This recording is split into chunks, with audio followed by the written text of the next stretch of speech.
brought to you by ITIL.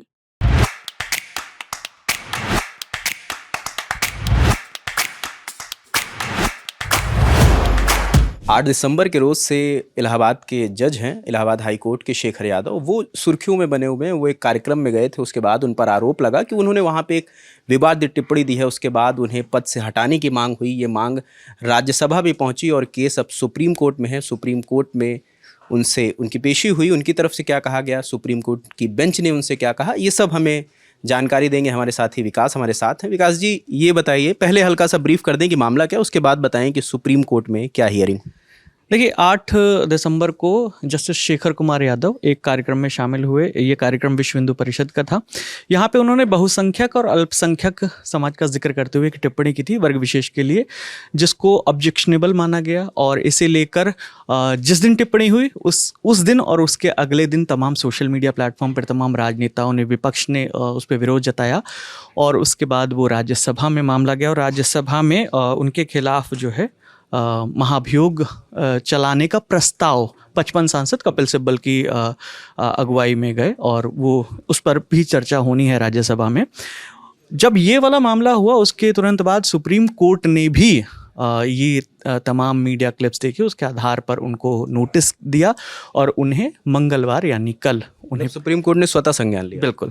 और उसके बाद उन्हें पेश होना था, पेश होने के लिए कहा गया था। कल वो पेश हुए। जब वहाँ पेश हुए तो वहाँ 5 जजेस की बेंच थी कॉलेजियम में, जिसमें CJI संजीव खन्ना, इसके अलावा सुप्रीम कोर्ट के 4 और जज थे, justice Bhushan Ramakrishna Gavai, justice Suryakant, justice Rishikesh Roy और जस्टिस ASO का। तो 10 दिसंबर को उन्होंने उनके भाषण पर रिपोर्ट मांगी थी और उसके आधार पर उनसे बातचीत हुई। तो अपनी सफाई में जस्टिस शेखर यादव ने कहा कि ये मीडिया का फैलाया हुआ भ्रम है। मीडिया ने मेरी बातों को गलत तरीके से दिखाया है, उसका मीनिंग बदल दिया गया है। तो उस पर सुप्रीम कोर्ट की बेंच ने, ये टाइम्स ऑफ इंडिया के हवाले से मैं बता रहा हूँ क्योंकि ये अंदर जो हुआ था अभी पब्लिक डोमेन में नहीं, लेकिन टाइम्स ऑफ इंडिया ने आज इसे छापा है और इंडियन एक्सप्रेस ने छापा है।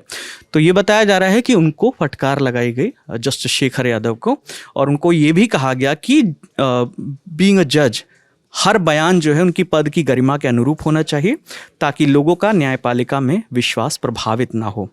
हाई कोर्ट या सुप्रीम कोर्ट के जज को कोर्ट रूम के अंदर या कोर्ट के बाहर किसी कार्यक्रम में कुछ कहते वक्त न सिर्फ अपने पद का ख्याल रखना चाहिए बल्कि ये भी ध्यान रखना चाहिए कि उनके बयान से न्यायपालिका में लोगों का विश्वास प्रभावित ना हो। तो उन्होंने कहा कि आप इससे बच सकते थे। इस तरह के बयान, मतलब पब्लिक डोमेन में जब भी आप कोई बयान देते हैं तो आपकी कोई व्यक्तिगत राय नहीं रह जाती है। तो कुल मिला के उनको फटकार पड़ी, ऐसा मीडिया रिपोर्ट्स में दावा किया जा रहा है और अगली पेशी में भी उनको बुलाया जा सकता है।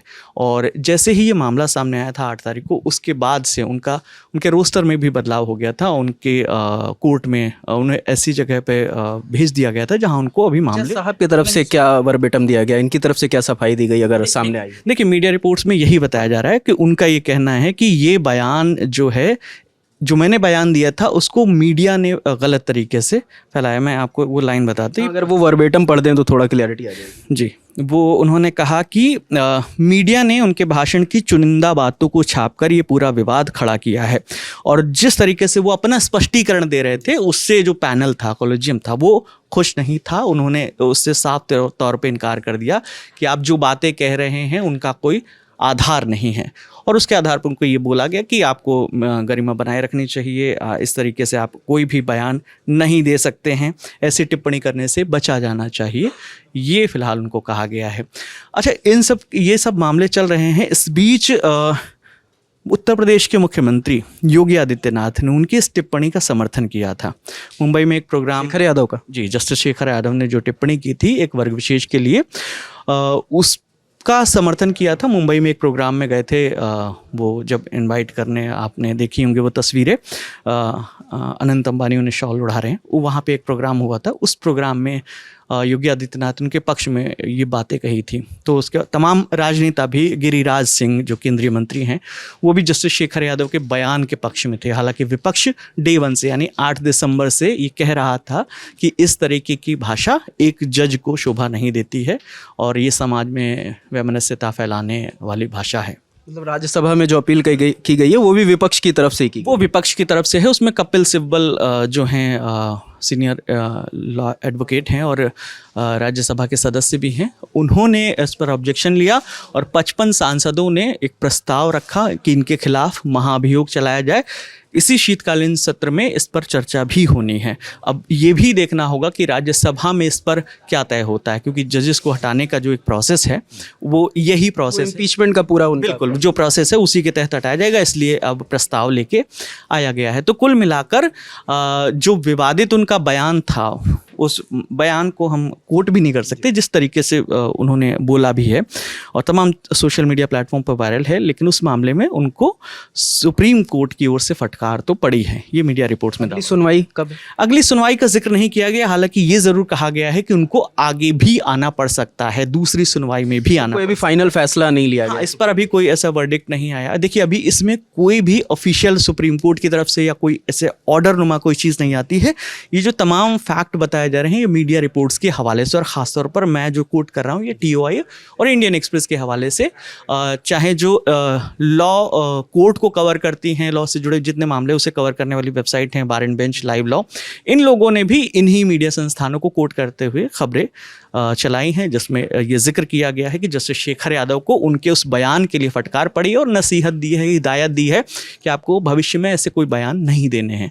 तो अब ये भी देखना होगा कि जिस तरीके से वो इलाहाबाद हाई कोर्ट में बाकी मामलों की सुनवाई कर रहे थे, क्या अब रोस्टर में फिर से उनका नाम आता है जो रूटीन कोर्ट में? अभी तक तो उनका नाम उस लिस्ट में नहीं था। बहुत बहुत शुक्रिया विकास जी। तो ये वो लबोलवाब था जो बातचीत कोर्ट रूम के अंदर हुई, जो सुप्रीम कोर्ट की तरफ से कहा गया, जो जस्टिस शेखर यादव के जो वकील हैं उनकी तरफ से कहा गया। इस मामले से जुड़ा जो भी अपडेट होगा वो जी कुछ जोड़ना। जस्टिस शेखर यादव खुद, मतलब चूंकि ये शेखर यादव खुद ही जीरे में शामिल हुए, ये वैसा मामला नहीं होता है। ये आप इसको ऐसे समझिए कि इसमें कोई वकील उनकी तरफ से पैरवी नहीं करेगा। ये मामला है कि जज के केबिन में ये सुनवाई होती है, वो पूरा पैनल बैठता है, वहाँ जाके उनको खुद सफाई देनी पड़ती है। जैसे कभी कोई गलती हो जाए कि हमारे एडिटर ने बुला लिया और हम वहाँ पर सफाई दे रहे हैं, बंद कमरे की बात, बिल्कुल बंद कमरे की बातचीत है। इसलिए सोर्सेज के हवाले से तमाम मीडिया रिपोर्ट्स में से कोट किया गया है। बहुत बहुत शुक्रिया विकास जी। तो इस मामले से जुड़ा जो भी अपडेट होगा हम लगातार आपको देते रहेंगे। इस पे आपकी क्या प्रतिक्रिया है हमें कमेंट सेक्शन में ज़रूर बताएं। मेरा नाम रजत है, साथ में विकास जी थे। देखते रहिए द ललन टॉप। शुक्रिया।